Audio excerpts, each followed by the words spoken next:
प्रयागराज में महाकुंभ का मेला लगा हुआ है।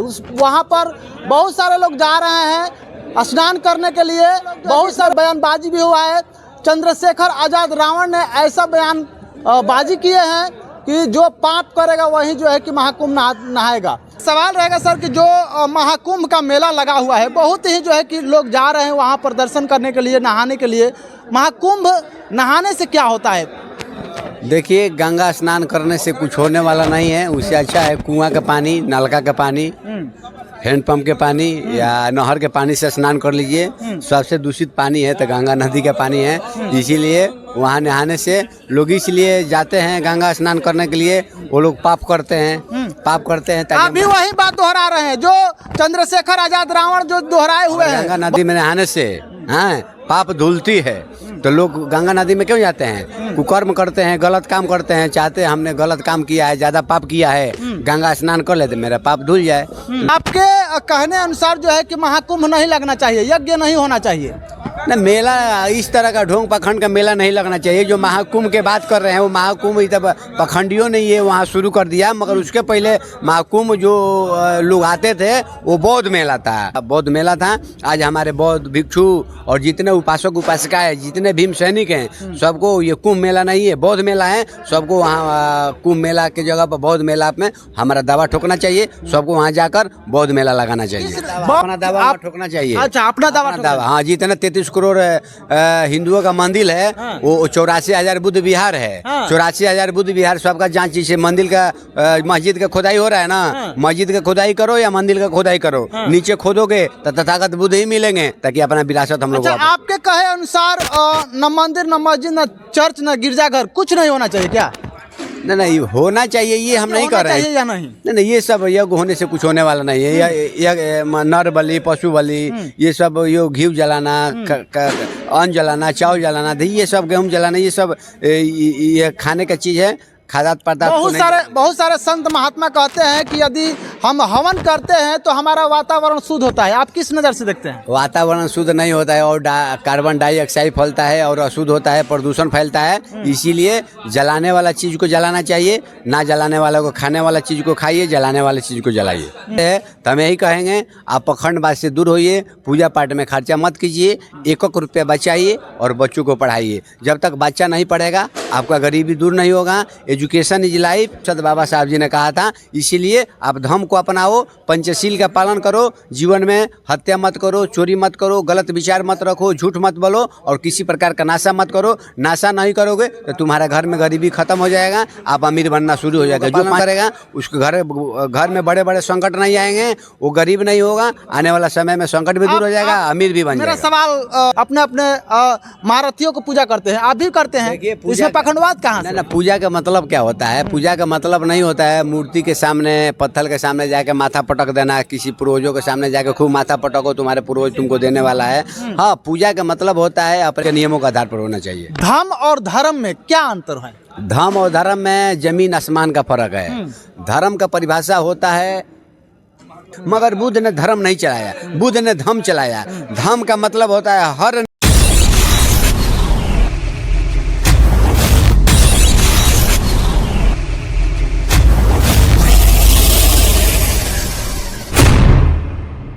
प्रयागराज में महाकुंभ का मेला लगा हुआ है।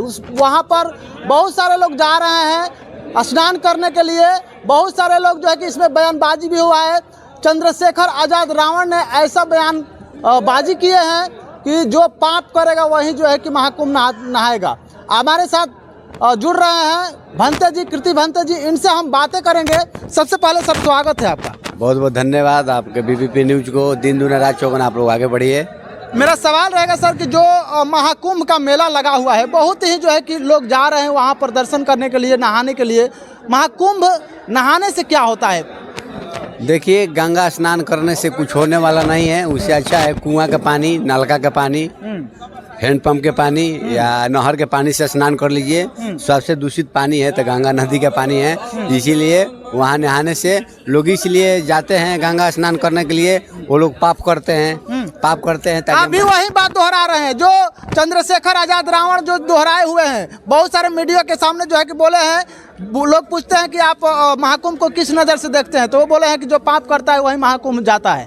देखिए, चंद्रशेखर जी बोले भा, भंते जी बोले भा, और कुछ बोले, अगर वो गंगा स्नान के बारे में बोलेगा, अभी तक उसी के धर्म के ठेकेदारी करने वाले मनुवादी व्यवस्था के लोग यही कहते हैं, अगर गंगा नदी में नहाने से पाप धुलती है तो लोग गंगा नदी में क्यों जाते हैं? कुकर्म करते हैं, गलत काम करते हैं, चाहते हैं हमने गलत काम किया है, ज़्यादा पाप किया है, गंगा स्नान कर लेते मेरा पाप धुल जाए। तो लोग पाप धुलने के लिए जाते हैं, मगर गंगा स्नान करने से पाप वगैरह धुलता नहीं है। जैसा कर्म करिएगा वैसा फल मिलेगा। बोधिसत्व संत कबीरा जी कहते हैं, जो जैसा करनी करे वैसा ही फल होए। बोया बीज बाबुल का, आम कभी ना बोए। इसी तरह तथागत बुद्ध कहते हैं, किसान जैसा बीजारोपण करता है फसल वैसा ही करता है। इसीलिए आप भजन मत गाइए, भजन दो याद कर लीजिए। गंगा स्नान करने से, भजन गाने से कुछ मिलने वाला नहीं है। दो भजन याद करिए, मन के तरंगे मार लो, बस हो गया भजन। आदत अपनी सुधार लो, गलती अपनी स्वीकार लो, बस हो गया भजन। अपन आदत अपने गलती को स्वीकारिए और आप अच्छे कर्म कीजिए, आपका पाप धुल जाएगा। बाकी गंगा स्नान करने से नहीं धुलेगा। आपके कहने अनुसार जो है कि महाकुंभ नहीं लगना चाहिए, यज्ञ नहीं होना चाहिए ना, मेला इस तरह का ढोंग पखंड का मेला नहीं लगना चाहिए। जो महाकुंभ के बात कर रहे हैं वो महाकुंभ तब पखंडियों ने ये वहाँ शुरू कर दिया, मगर उसके पहले महाकुंभ जो लोग आते थे वो बौद्ध मेला था। बौद्ध मेला सम्राट हर्षवर्धन जी के देखरेख में ये अभियान चला था, बौद्ध मेला लगा था।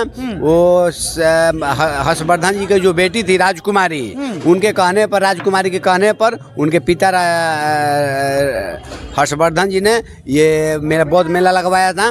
वहाँ पर जितने दूर दूर से जितने सब लोग आते थे मेला में घूमने के लिए, और रिसर्च होता था, बड़े बड़े वक्ता लोग आते थे और वहाँ डिबेट होता था, धम्म पे मतलब विस्तार होता था।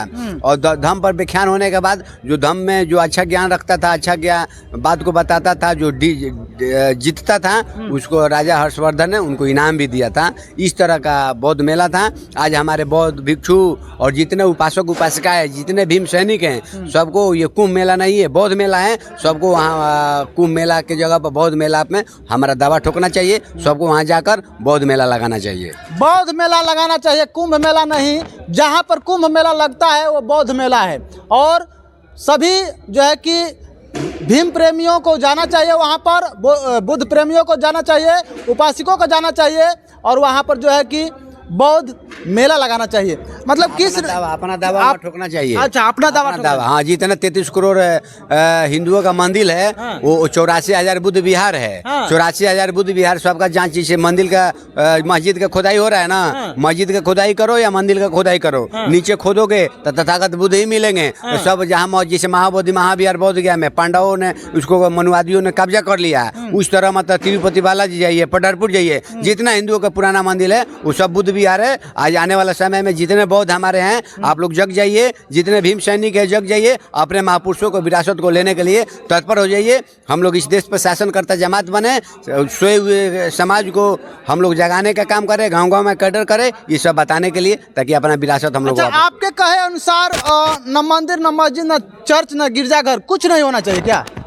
नहीं होना चाहिए, ये हम नहीं कर रहे हैं जितना, मगर अगर खुदाई करते हो, अगर खुदाई में तात्विक विभाग देश का भी होना चाहिए और विदेशी भी होना चाहिए। तात्विक विभाग में खुदाई कराते हो तो उसमें रिसर्च करो क्या सही है और क्या गलत है। जो सही है उसको समाज में बताओ, उसको जिसका है उसका दे दो। अच्छा, यज्ञ होना चाहिए या नहीं? नहीं, ये सब यज्ञ होने से कुछ होने वाला नहीं है। नर बलि, पशु बलि, ये सब घी जलाना, अन्न जलाना, चावल जलाना, ये सब गेहूँ जलाना, ये सब ये खाने का चीज है।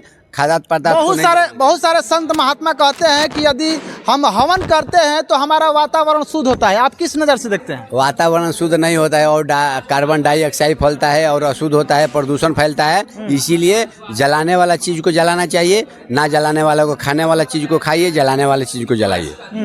यही है। जाते जाते क्या कहिएगा अपने समाज के लिए, अपने दर्शकों के लिए, जो दर्शक लोग देख रहे हैं आपको? जितने भंते विमल कीर्ति जी के जो जितने हमारे उपासक उपासिकाएं, जितने भीम सैनिक, जितने देशवासी हैं, माताएं बहनें, दादी माँ, गार्जियन, टूल बच्चे, जितने सभी लोग हैं हमारे बात को सुनते हैं, तो हम यही कहेंगे आप पखंडबाज से दूर होइए, पूजा पाठ में खर्चा मत कीजिए, 1 रुपया बचाइए और बच्चों को पढ़ाइए। जब तक बच्चा नहीं पढ़ेगा आपका गरीबी दूर नहीं होगा। Education is life, education is money. शिक्षा ही जीवन है और शिक्षा ही दौलत है, यही बोधिसत्व बाबा साहब जी ने कहा था। इसीलिए आप धर्म को अपनाओ, पंचशील का पालन करो, जीवन में हत्या मत करो, चोरी मत करो, गलत विचार मत रखो, झूठ मत बोलो और किसी प्रकार का नशा मत करो। नशा नहीं करोगे तो तुम्हारे घर में गरीबी खत्म हो जाएगा, आप अमीर बनना शुरू हो जाएगा। जो 5 नियमों का पालन करेगा उसके घर में बड़े बड़े संकट नहीं आएंगे, वो गरीब नहीं होगा, आने वाला समय में संकट भी दूर हो जाएगा, अमीर भी बन जाएगा। मेरा सवाल आपसे बनता है कि आप पखंडवाद की बात करते हैं, किस पखंडवाद की बात करते हैं? सब अपने अपने धर्मों को पूजा करता है। आप भी गौतम बुद्ध का पूजा करते होंगे, आप भंते जी हैं, तो बहुत सारे लोग श्री राम का पूजा करते हैं, बहुत सारे लोग जो है कि दुर्गा काली, बहुत सारे लोग अपने अपने धर्मों को पूजा करते हैं, अपने अपने महारथियों को पूजा करते हैं, आप भी करते हैं। इसमें पखंडवाद कहाँ से? ना पूजा का मतलब क्या होता है? पूजा का मतलब नहीं होता है मूर्ति के सामने, पत्थर के सामने जाके माथा पटक देना, किसी पूर्वजों के सामने जाके खूब माथा पटको, तुम्हारे पूर्वज तुमको देने वाला है। हाँ, पूजा का मतलब होता है अपने महापुरुषों के विचारों पर चलना। पूजा का मतलब होता है अपने महापुरुषों को रिस्पेक्ट देना। वो जो ऐतिहासिक पुरुष है, काल्पनिक के चक्कर में नहीं रहना चाहिए। काल्पनिक चक्र, जो काल्पनिक मूर्तियों को पूजा करता है वो पूजा पाठ ढोंग होता है। जो अपने दादा परदादा मर गए उनको हम नमन नहीं करेंगे। पूजा का मतलब होता है, पू के मतलब होता है पूरी, जा के मतलब होता है जानकारी, पाठ के मतलब होता है लेसन, यानी पूरी जानकारी। किसी विषय की पूरी जानकारी करना ही पूजा करना है। वर्क इज वर्शिप, कर्म ही पूजा है। अच्छा कर्म कीजिए। धर्म का मतलब क्या होता है? धर्म का परिभाषा आता है नैतिक विचारों को धारण करना, यानी मानवता से बढ़कर, मानव धर्म से बढ़कर कोई बड़ा धर्म नहीं होता है। मानवता से बढ़कर धर्म है। अब बुद्ध ने धर्म नहीं चलाया, बुद्ध ने कोई रिलीजन नहीं पैदा किया, बुद्ध ने धम्म दिया। धम्म का मतलब होता है मानव को जीवन जीने की कला। Dhamma is the natural science for art of living. धम्म प्राकृतिक विज्ञान है और प्राकृतिक और तथागत बुद्ध का धम्म मानव को जीवन जीने की कला सिखाता है। हम लोग गांव-गांव में लोगों को जीवन जीने की कला सिखाते हैं। आचार विचार संस्कार कैसा होना चाहिए, तो तथागत बुद्ध ने जैसा बताया, विनय और शील पंचशील के नियमों के आधार पर होना चाहिए। धर्म और धर्म में क्या अंतर है? धर्म और धर्म में जमीन आसमान का फर्क है। धर्म का परिभाषा होता है किसी व्यक्ति द्वारा चलाया हुआ उसका निजी विचार। और निजी विचार कैसे है? जिस तरह हिंदू धर्म का नियम मुसलमान पर लागू नहीं होता है। किस तरह नहीं होता है? कभी भी हिंदू भाई के नहीं देखे होंगे ना मंदिर में जाके पूजा अर्चना करते हुए, कभी भी मुसलमान भाई को नहीं देखे होंगे ना मंदिर में जाके नमाज अदा करते हुए। इसका नियम अलग है और उसका नियम अलग है। अब ईसाइयों के बीच में जाइएगा तो चर्च है, सिखों के बीच में जाइएगा तो गुरुद्वारा है, उसका नियम अलग है। एक दूसरे के नियम पर एक दूसरे का नियम लागू नहीं होता है। यानी इसका मतलब धर्म का परिभाषा यही होता है, ये धर्म नहीं हो गया, ये संप्रदाय हो गया। संप्रदाय का मतलब होता है किसी व्यक्ति द्वारा चलाया हुआ उसका निजी विचार, वो उसको एक संप्रदाय हो गया, एक धर्म हो गया। ये मान लो, जानने की जरूरत नहीं है। मगर बुद्ध ने धर्म नहीं चलाया, बुद्ध ने धम्म चलाया। धम्म का मतलब होता है हर नियम, प्रकृति का जितना नियम है, हर आपका स्वभाव हर मानव पर एक समान लागू होता है, वो धर्म होता है। रेलवे स्टेशन में गए हैं, सफर करते हैं ना, 1 लीटर का 15 रुपए का रेट होता है पानी का, वो 20 रुपए लेता है 5 रुपए एक्स्ट्रा लेता है। तब बताइए 15 रुपए ले बेचारा या 20 रुपए लेता है ना, पेट के चलते 5 रुपए ना ज्यादा लेता है तो लेता है। तो ऐसा बोतल हमको पानी वाला बताइए, हिंदू के लिए अलग बना हो और मुसलमान के लिए अलग बना हो। ऐसा कोई पानी नहीं बना है। तो धर्म का मतलब धारण करने का, हर मानव को कोई भी नियम धारण होता है, समान रूप से लागू होता है, वही बुद्ध ने धर्म चलाया। धर्म का मतलब होता है बाकी लोगों का नियम, बाकी लोगों का थ्योरी। जितने हिंदू मुस्लिम सिख ईसाई जितने देश में धर्म है, धर्म जहाँ आ गया उसका थ्योरी 99% 95% गलत है। 5% 1% सही हो सकता है। मगर तथागत बुद्ध का जो थ्योरी है ना, 100 में 100% वो थ्योरी सिद्ध हुआ है। यानी 100 में 100 1% भी गलत सिद्ध तथागत बुद्ध का विचार, तथागत बुद्ध का थ्योरी गलत नहीं है। बाकी धर्मों का जो थ्योरी होता है वो गलत ही सिद्ध हुआ है। यानी कि बाकी धर्मों का जो थ्योरी होता है गलत ही सिद्ध होता है और तथागत बुद्ध का जो धर्म होता है 100 में 110% सही सिद्ध होता है। आप लगातार बने रहें हमारे